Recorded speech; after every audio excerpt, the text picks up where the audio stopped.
Lenskart का IPO 28 गुना subscribe हुआ, लेकिन असली चर्चा उस सब्सक्रिप्शन की नहीं है बल्कि उस वैल्यूएशन की है जिस पर पूरा मार्केट सवाल उठा रहा है।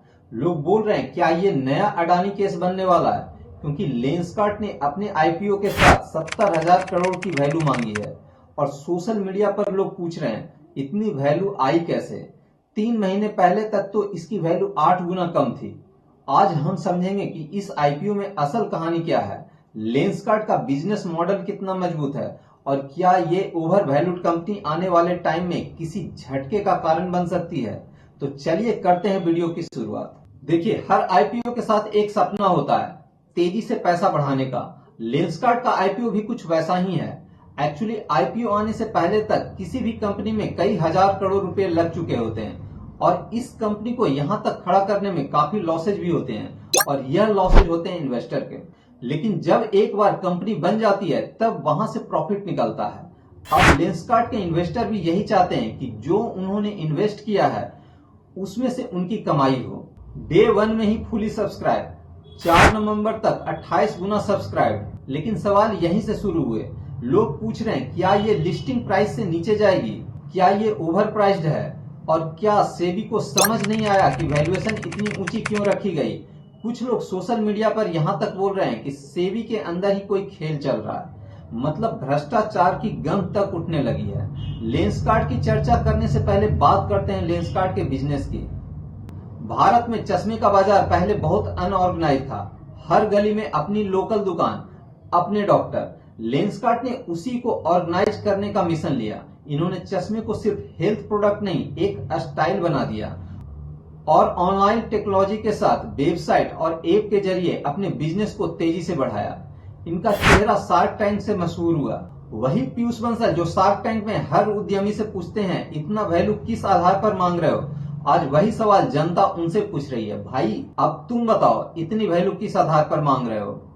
वैसे पीयूष बंसल ने माइक्रोसॉफ्ट की नौकरी छोड़कर 2010 में अमित चौधरी और सुमित कपाई के साथ कंपनी की शुरुआत की। तब भारत में 35% लोग ही चश्मा यूज करते थे और उसमें भी चश्मे का पूरा मार्केट अनऑर्गेनाइज था। जो अच्छा चश्मा दे रहा था उनका प्राइस ज्यादा था और जिसका प्राइस कम था वो खराब चश्मा दे रहे थे और इसी गैप को लेंसकार्ट ने समझा। 2013 में पहला फिजिकल स्टोर दिल्ली में खुला, 2015 में लेंसकार्ट एकेडमी, 2017 में मैन्युफैक्चरिंग यूनिट, 2019 में सिंगापुर में पहला इंटरनेशनल स्टोर खुला। लेंसकार्ट ने भारत के लोगों को चश्मा ही नहीं पहनाया बल्कि चश्मे को फैशनेबल भी बना दिया। इसने अपने स्टोर पर फ्री आई चेकअप की व्यवस्था की। चश्मे का फ्रेम और ग्लास अलग अलग बनता है और फिर उसे असेंबल किया जाता है जिसमें खर्च बढ़ जाता है। लेंसकार्ट ने यह सारे काम खुद किए और अब इसके 2 मैन्युफैक्चरिंग प्लांट भी हैं, भिवाड़ी में, गुरुग्राम में। लेंसकार्ट के खुद के 14 इन हाउस ब्रांड है और इसी कारण से लेंसकार्ट का प्रॉफिट मार्जिन 70% है। 2022 तक 1000 स्टोर, 2025 में करीब 2700 स्टोर, भारत में करीब 2137 स्टोर और विदेशों में 669 स्टोर। देश और विदेश दोनों जगह मिलाकर आज लेंसकार्ट 500 शहरों में एक्टिव है। भारत में लेंसकार्ट का एक छत्र राज है, ऐसा समझो। चश्मे का मतलब लेंसकार्ट। दूसरे बड़े ब्रांड इसके सामने इर्द गिर्द भी नहीं टिकते। इंडिया का बड़ा ब्रांड टाइटन आई प्लस के 700 स्टोर हैं और इसका मार्केट शेयर 5% है, जबकि लेंसकार्ट का 25% मार्केट शेयर है। वैसे लेंसकार्ट का 25% स्टोर विदेशों में है, लेकिन 40% रेवेन्यू यहीं से होता है। फाइनेंशियल ईयर 2023 में लेंसकार्ट का रेवेन्यू 3927 करोड़ रुपए था और इसी साल इसका फुल लॉस यानी घाटा 63 करोड़ रुपए था, जबकि फाइनेंशियल ईयर 2024 में इसका फुल रेवेन्यू बढ़कर 5609 करोड़ रुपए हो गया, जबकि लॉस सिर्फ 10 करोड़ रुपए था। लेकिन 2025 का डाटा चौंकाने वाला है। रेवेन्यू बढ़कर 7009 करोड़ रुपए हो गए, लेकिन इस बार कंपनी प्रॉफिट पर बैठी थी और थोड़ी बहुत प्रॉफिट नहीं बल्कि पूरे 297 करोड़ की। लेकिन अब भारत की जनता फाइनेंशियल एजुकेशन में भी आगे हो चुकी है और तभी मार्केट को लगा कि अब आईपीओ आने वाला है। अब खेल समझिए। कुछ महीने पहले तक पीयूष बंसल के पास सिर्फ 3.9% हिस्सेदारी थी। आईपीओ से कुछ महीने पहले उन्होंने अपनी हिस्सेदारी बढ़ाकर 10% कर ली, यानी करीब 6% शेयर खरीदे 52 रुपए के वैल्यू पर, और वो भी तब जब कंपनी की वैल्यू लगभग 1 बिलियन थी, यानी भारतीय रुपए में 85,000 करोड़ रुपए।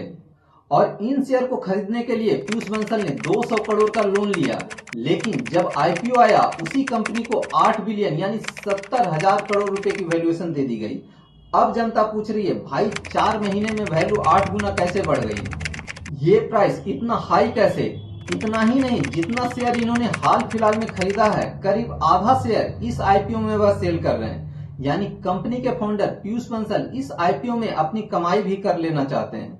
वैसे आईपीओ की प्राइस रेंज रखी गई 382 से 402 रुपए, लॉट साइज 37 शेयर का, यानी 14,874 की मिनिमम इन्वेस्टमेंट।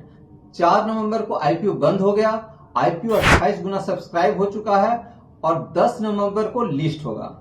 अब देखिए टाटा इलेक्सी इतनी पुरानी कंपनी 33,000 करोड़ की वैल्यू पर बैठी है, बजाज इलेक्ट्रिकल मात्र 6,000 करोड़ पर और लेंसकार्ट 70,000 करोड़ मांग रहा है। अब मार्केट पूछ रहा है क्या हर स्टोर 25 करोड़ का है, इसका गणित क्या कहता है, क्योंकि इनके 2700 स्टोर हैं, 70,000 करोड़ का वैल्यूएशन, यानी एक स्टोर 25 करोड़ का हुआ। औसतन हर स्टोर 2 करोड़ 40 लाख का रेवेन्यू देता है, 11 लाख का प्रॉफिट करता है। तो क्या कोई इन्वेस्टर 25 करोड़ रुपए लगाएगा सिर्फ 11 लाख रुपए कमाने के लिए? यहीं से लोगों ने कहना शुरू किया ये आईपीओ ओवर प्राइस्ड है। अब बात करते हैं पी रेशियो की, यानी प्राइस टू अर्निंग रेशियो। ये बताती है कि जब कंपनी 1 रुपया कमाती है तो लोग कितने रुपए देने को तैयार हैं। अडानी के केस में 450 था और लेंसकार्ट के केस में 235 है, यानी 1 रुपये कमाने के लिए जनता 235 रुपये देने को तैयार है। अब सोचिए क्या ये लॉजिकल है? जब एक पत्रकार ने पीयूष बंसल से पूछा सर आपका पीयू रेशियो इतना ज्यादा क्यों है, तो उन्होंने कहा इन्वेस्टर डिसाइड करते हैं। अब आप खुद सोचिए। एक्सपर्ट्स का कहना है कि ये वैल्यूएशन एग्जरेटेड है। अगर कंपनी 80-90 रुपए के शेयर प्राइस पर आईपीओ लाती तो फेयर प्राइसिंग होती, लेकिन 380 से 400 पर आना ओवर वैल्यूएशन का साफ संकेत है।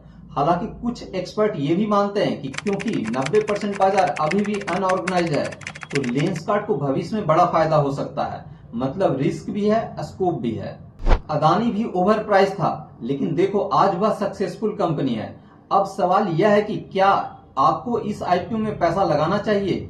क्या लेंसकार्ट भी अदानी की तरह परफॉर्म करेगी? मेरा मानना है कि लेंसकार्ट जो भविष्य में एक बड़ी कंपनी बन सकती है ने पहले ही आईपीओ के माध्यम से अपने निवेशकों से पैसा मांग लिया है। देखिए रिसर्च करके इन्वेस्ट करिए, मार्केट में सर्टेनिटी कभी नहीं होती। तो साथियों आज आपने जाना कि कैसे एक आईपीओ सिर्फ वैल्यूएशन का खेल नहीं बल्कि साइकोलॉजी और परसेप्शन का भी बिजनेस है। आपको क्या लगता है लेंसकार्ट ओवर वैल्यूड है या यह एक विजनरी स्टेप है? कमेंट में बताइए और चैनल बिजनेस विद विपिन को सब्सक्राइब कर लीजिए, क्योंकि हम यहाँ बिजनेस की हर चाल, हर खेल और हर अवसर को आसान भाषा में समझते हैं। जय हिंद।